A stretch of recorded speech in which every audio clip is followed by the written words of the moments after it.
This is a C major triad.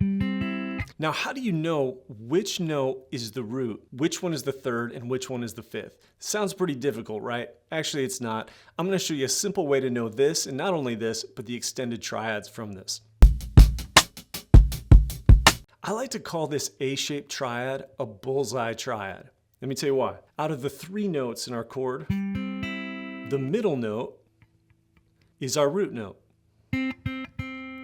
So this is a C major chord, which means this root note is a C. So no matter where you are playing this A shape on the neck, the middle note there is always the root. Think of it like a bullseye. Now what about the third and the fifth? Well, the notes of our triad are ascending as we go higher. So if this is our root note, the next highest note in our triad is this one, which means it's the third. Which means then if we go backwards from the root, the note before this would be the fifth. So we have the fifth, root, third in a bullseye triad. But that's just one chord. What about the others? Well, let's do this. The A shape is really easy to visualize on the neck, right? It's just three notes right in a row. Well, what if we extended this visual a little bit? This is in the first session of my Pain-Free Triads course. What if when we visualize a major chord with this A shape, we had a couple more notes involved? Let's add a note up here and down here.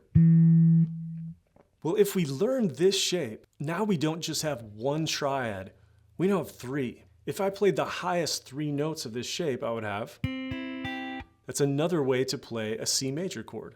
And then if I played the three lowest notes, I'd have. Now let's work out from this shape. In my bullseye triad, this was my root note. So the root note becomes the lowest note in this triad.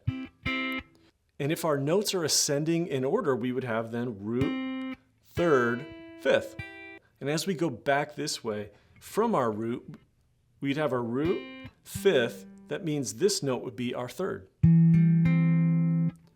So we'd have 3, 5, root, then 5, root, third, then root, third, 5.